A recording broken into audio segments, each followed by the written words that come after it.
몇 년 전이에요. 전 세계적으로 권위를 가진 노벨 연구소가 세계에서 가장 훌륭한 이 작가들에게, 100명의 작가들에게 설문조사를 했어요. 지금까지 역사 이래로 어떤 소설이 가장 훌륭한 소설인가 여러분들이 순위를 매기라 그랬어요. 여러분들은 어떠세요? 여러분들은 전 세계적으로 어떤 소설이 가장 훌륭한 소설인 것 같으세요? 우리 한번 PPT를 보실게요. 여러분, 이 설문조사에서 제일 1위를 차지한 게 돈키호테였습니다. 전 세계 역사상 가장 위대한 소설로 선정이 되었어요. 근데 제가 이 돈키호테를 가지고 온 목적이 있습니다. 여러분, 이 돈키호테는 우리 그리스도인들에게 아주 특별한 의미가 있어요. 왜냐하면 이 돈키호테의 내용의 배경은 바로 중세 교회의 잘못을 만천하에 드러나기 위하여서 이 소설이 지어졌기 때문에 그래요. 여러분, 그렇습니다. 중세 교회는 하나님의 이름으로 십자군 전쟁을 보장하고 합리화시켰어요. 여러분, 이 돈키호테는 기록 목적이 이렇습니다. 십자군 전쟁의 진정한 목적은 여러분, 하나님을 위한 위대한 봉사나 성지 탈환이 아니에요. 종교 지도자들의 목적, 자신들의 전리품과 약탈, 영토 확장을 위하여서 하나님의 이름을 빙자하였기 때문에 그래요. 그래서 우리 다시 한번 PPT를 볼게요. 이 돈키호테에서 가장 유명한 장면은 풍차와의 전투 장면입니다. 둘판에 우뚝 선 이 수십 개의 풍차를 보고 돈키호테가 산초에게 이 소설에 보면 이런 내용을 얘기를 합니다. 산초여, 저쪽을 보아라. 서른아니 그보다 훨씬 많은 흉악한 거인들이 있다. 내가 저놈들과 싸워 다 죽인 후에 거기서 얻은 전리품으로 내가 일약 거부가 될 것이다. 이것이야말로 정의의 전투다. 이 지구상에 퍼져 있는 악의 씨를 건절시키는 하나님의 위대한 봉사다. 여러분, 전투가 목적이 아니에요. 그 뒤에 있는 전리품을 약탈하는 것을 목적으로 중세교회는 십자군 전쟁을 일으켰기 때문이에요. 그렇습니다. 실제로 십자군 전쟁은 여러분, 명분은 좋아요. 이슬람 교도들에게 빼앗긴 성지 예루살렘을 탈환한다? 하나님을 향한 위대한 목숨을 바친 봉사다? 아니요. 여러분, 우리는 다 알고 있어요. 십자군 전쟁이 몇몇 종교자들과 타락한 성도들의 잘못된 욕심이었음을 우리는 후대는 알고 있었어요. 하지만 당시는 수많은 젊은이들이 이 하나님의 위대한 봉사 때문에 목숨을 잃어버렸어요. 단연코 교회와 세속 군주들의 경제적 이권을 획득하기 위한 침략 전쟁이었습니다. 심지어 4차 원정 때에는 여러분, 같은 우리가 계시록 오늘 11번째 시간인데 우리가 두 번째 시간인가 소아시아 7교회들, 두 번째, 세 번째, 아마 네 번째 시간에 소아시아 7교회들을 저희가 공부를 했을 거예요. 에베소 교회라든지 오늘 말씀하신 장로님 말씀하신 필라델피아 교회들. 근데 이런 교회들이 비잔티움에 있었거든요. 동로마 제국에 있었습니다. 그런데 십자군 전쟁은 이 비잔티움마저도 싸그리 짓밟아 버렸어요. 이게 뭐예요? 형제를 짓밟아 버리는, 같은 기독교 국가를 짓밟아 버리는 이게 하나님의 성전이라고요? 절대 아니에요. 여러분, 그래서인지 오늘 하나님께서는 계시록의 중반부에 접어들면서 이런 말씀을 하십니다. 여러분, 우리가 거짓된 믿음을 가지고도 내가 진짜 하나님의 성도라고 하는 이 참된 믿음과 거짓된 믿음을 하나님이 마지막에 반드시 구분하여 벌하신다고 하십니다. 우리 한번 1절을 함께 읽도록 하겠습니다. 오늘 본문의 1절입니다. 또 내게 지팡이 같은 갈대를 주며 말하기를 일어나서 하나님의 성전과 제단과 그 안에서 경배하는 자들을 측량하되. 그렇습니다. 여러분, 우리가 하나님의 성전에서 예배한다고 하지만 하나님께서는 반드시 마지막 때에 다시 한번 하나님의 믿음의 잣대로 우리를 측량한다고 하십니다. 하나님께서는 비록 하나님의 교회를 출입하고 하나님을 예배한다고 하지만 믿음을 가장한 거짓 성도들을 구분하여 마지막 심판의 때에 거짓 성도들을 측량하여 구분해낼 뿐만 아니라 이 마지막 심판의 때에 하나님이 보호하지 않을 것이라고 말씀을 하세요. 우리 한번 2절을 함께 읽겠습니다. 성전 바깥마당은 측량하지 말고 그냥 두라. 이것은 이방인에게 주었은즉 그들이 거룩한 성을 42달 동안 짓밟으리라. 여러분, 하나님께서 하나님의 성전에 속한 바깥들을 측량하지 말라고 합니다. 그것을 짓밟도록 마지막 때 내버려 두라고 합니다. 여러분, 나는 어떠세요? 하나님의 믿음의 측량 앞에 참된 믿음의 백성입니까? 아니면 나는 예배한다고 하지만 하나님의 청량의 잣대에 부족한 아니면 어긋난 거짓 성도입니까? 우리 한번 PPT 두 번째를 보실게요. 여러분, 예루살렘 성전에는 이방인의 뜰이 포함되어 있어요.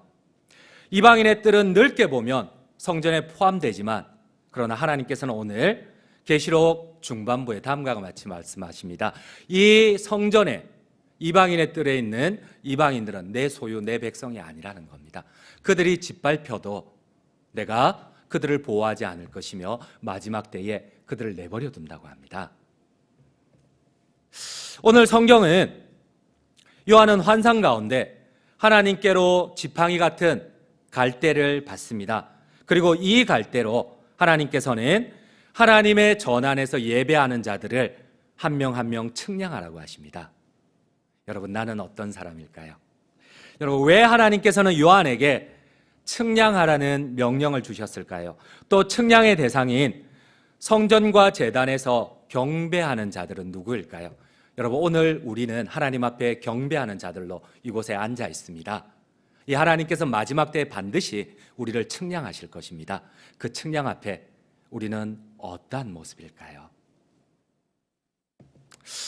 여러분, 원래 측량은 물건이나 토지를 내 것인가 남의 것인가를 구분하기 위해서 측량을 합니다. 여러분, 우리가 토지를 측량을 하잖아요. 소유를 측량을 하잖아요. 야, 여기까지는 내 땅이다, 여기까지는 네 땅이다. 소유를 나타냅니다. 여러분, 하나님께서는 이 측량의 자를 통하여서 자신의 소유를 확정을 하십니다. 마지막 때에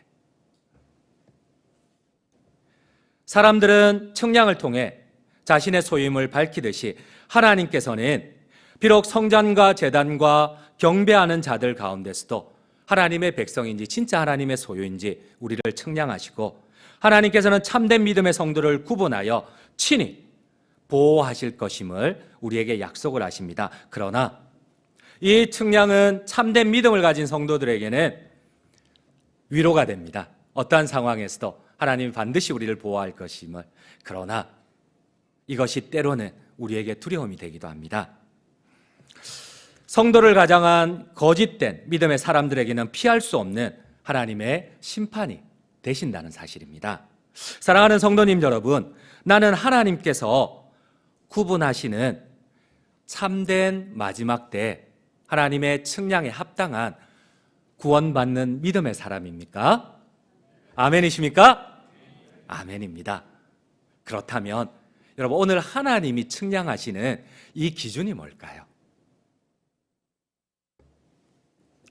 여러분, 제가 전폭의 교리를 제가 기초제자 훈련으로 제가 훈련하는 전폭의 교리를 여러분들에게 한번 안내해 드리려고 합니다. 전폭의 교리에는 참된 믿음과 구별되는 거짓된 믿음에 대해서 다음과 같이 구분을 합니다. 우리는 항상 믿음에 대해서만 얘기를 하니까 거짓된 믿음에 대해서는 잘 듣지를 못합니다. 근데 여러분, 거짓된 믿음에 대한 교리의 기준이 무엇일까요? 다음과 같이 구분을 합니다. 제가 한번 읽어드리겠습니다. 사람들이 구원받는 믿음에 대해서 불충분한 개념, 잘못된 개념을 갖고 있기 때문에 성경이 가르치는 올바른 진리를 제시해야만 한다. 단순한, 우리가 믿음이라고 착각하는 단순한 지식적 동의나 일시적이고 현세적인 믿음은 구원 얻는 참된 믿음이 아니다. 여러분, 이 말은 무섭기도 하고 정말 중요합니다. 여러분, 혹시 이 하나님의 측량의 잣대로 한번 나의 믿음을 오늘 한번 측량을 한번 해보세요. 여러분, 불신자들도 예수님을 믿습니다. 그러나 그들은 구원받는 믿음은 아닙니다. 그들은 공자나 맹자, 스가모니와 같이 예수님 역시도 역사적인 한 인물로 그들은 믿습니다. 그러나 그들의 믿음은 역사적인 사실에 기인한 믿음이지 구원 얻는 참된 믿음은 아닙니다. 여러분, 성경에 보면은 사탄과 귀신들이 예수님을 향하여서 고백을 합니다. 하나님의 아들이시여, 또 구원자 메시아시여, 우리를 벌하려고 왔나이까. 그들은 사탄과 귀신들도 예수님을 하나님이라고 고백을 하고 심지어 구원자, 이 땅에 오신 하나님의 아들 메시아라고 고백을 합니다. 여러분, 그러면 귀신과 사탄들은 구원을 받습니까? 못 받습니까?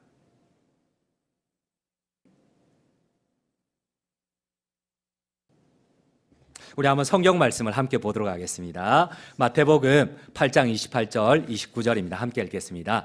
또 예수께서 건너편 가다라 지방에 가심에 귀신 들린 자 둘이 무덤 사이에서 나와 예수를 만나니 그들은 몹시 사나워 아무도 그 길로 지나갈 수 없을 지경이더라. 이에 그들이 소리 질러 이르되 하나님의 아들이여, 우리가 당신과 무슨 상관이 있나이까? 때가 이르기 전에 우리를 괴롭게 하려고 여기 오셨나이까 하더니, 여러분, 귀신들도 예수님이 하나님의 아들이신 것 알아요. 고백해요. 구원자 메시아로 오신 것 다 고백을 했어요. 여러분, 야고보서 2장 19절을 함께 읽도록 하겠습니다. 2장 19절입니다. 너가 하나님은 한 분이신 줄을 믿느냐? 잘하는도다. 귀신들도 믿고 뜨느니라. 어쩌면 귀신들도 사탄들도 우리보다 더 큰 믿음을 가지고 있어요. 그들도 예수님이 하나님의 아들이신 것과 이 땅에 오신 메시아, 그분을 믿고 뜨는 사람이었어요. 그럼 귀신들도 구원을 받나요? 여러분, 구원받는 참된 믿음의 기준이 무엇일까요? 그렇습니다. 전복의 교리는 이렇게 얘기를 합니다. 구원 얻는 참 믿음에는 세 가지 요소가 있다. 지식적인 동의, 혹시 우리가 착각하는 거 아닌가요? 여러분, 불신자들도 예수님은 역사적인 인물로 다 믿습니다. 지식적인 동의뿐만 아니고 동적인 요소, 여러분, 나의 가슴에 예수님이 나의 구원자라는 사실로 인한 감격이 있습니까? 감사와 찬양이 있습니까? 아멘이십니까? 아멘입니다. 그럼요. 이 믿음에는 두 번째 요소는 여러분, 당연히 내 가슴에 하나님을 향한, 그분을 향한 감사와 감격이 넘칩니다. 여러분, 그리고 교리에서 말하는 세 번째 믿음이 무엇일까요? 바로 의지적인 믿음. 우리가 순종하여 우리가 결단하는 믿음입니다. 여러분, 믿음은 단지 지식적인 동의가 아니에요. 그분을 향해서 우리의 가슴이 감사와 감격으로 넘쳐나게 되고, 그리고 우리가 손이, 발이 그분의 말씀에 순종하려고 의지적으로 행동하는 믿음입니다. 그래서 이 세 가지를 합쳐서 참된 믿음이라고 합니다. 우리가 한국을 대표하는 옥하는 목사님과 사랑의 교회, 우리 오늘 제자훈련 수료식을 합니다. 그들이 아마 저하고 12주 전이죠. 한 3개월 전에 아마 이 3권 1과를 저하고 같이 했는데, 그 3권 1과에 보면 참된 믿음, 순종의 생활에 보면 다음과 같은 질문이 있어요. 우리 한번 PPT를 한번 보도록 할게요. 정말 중요해요. 한번 천천히 같이 한번 이 의미를 여러분들 한번 새겨보시기를 바랍니다. 함께 읽겠습니다. 어떤 사람은 믿음을 크게 오해하여 순종을 가소평가하는 실수를 범하기도 한다. 믿기만 하면 구원받는데 순종하고 안 하고가 뭐 그리 대단한 문제가 되느냐고 반문을 한다. 그리고 순종을 강조하는 것은 믿음의 중요성을 깎아내리는 것이라고 비난한다. 당신은 순종이 얼마나 중요한가에 대해 충분히 이해했는가? 여기에 대한 답을 함께 읽겠습니다. 순종은 믿음의 당연한 결과이다. 믿음, 소망, 사랑의 결과가 당연히 순종이다. 순종은 당연히 믿음과 성화의 과정이며 순종의 사람이 되는 것이 구원이다. 여러분들은 지금까지 믿음을 어떻게 생각을 했어요? 일반인들도 가지고 있는 지식적인 동의 정도? 사탄과 귀신들도 가지고 있는 하나님의 아들 그리스도라는 입술의 고백만을 참된 믿음이라고 생각을 했나요? 여러분, 우리 한번 야고보서 2장 14절과 20절을 함께 읽도록 하겠습니다. 함께 읽겠습니다. 내 형제들아, 만일 사람이 믿음이 있노라 하고 행함이 없으면 무슨 유익이 있으리요? 그 믿음이 능히 자기를 구원하겠느냐? 우리 20절입니다. 아, 허탄한 사람아, 행함이 없는 믿음이 헛것인 줄을 알고자 하느냐? 여러분, 그렇습니다. 오늘 성경은 마지막 때에 하나님이 우리의 믿음을 반드시 측량하신다고 하십니다. 그리고 오늘 성경은 측량하시고 난 다음에 참된 믿음에 대해서 두 증인의 예를 들어서 우리에게 다시 한번 강조를 하십니다. 여러분, 오늘 성경은 하나님이 참된 믿음의 모범으로 제시하는 두 증인의 죽음에 대해서 성경은 기록을 해요. 여러분, 아이러니예요. 하나님의 두 증인이 무적행에서 올라온 사탄에게 죽임을 당해요. 이해가 되지 않아요. 왜 하나님이 힘이 없어서 사탄에게 밀렸나? 하나님의 사람이 두 증인이 사탄에게 왜 죽임을 당해? 여러분, 아니에요. 여러분, 오늘의 키포인트는 죽음이 아니라 순종이에요. 잘못하면 우리가 이 하나님의 뜻을 바로 이해하지 못한다면 오늘 본문에서 시험에 듭니다. 여러분, 우리 한번 7절을 함께 읽도록 하겠습니다. 7절입니다.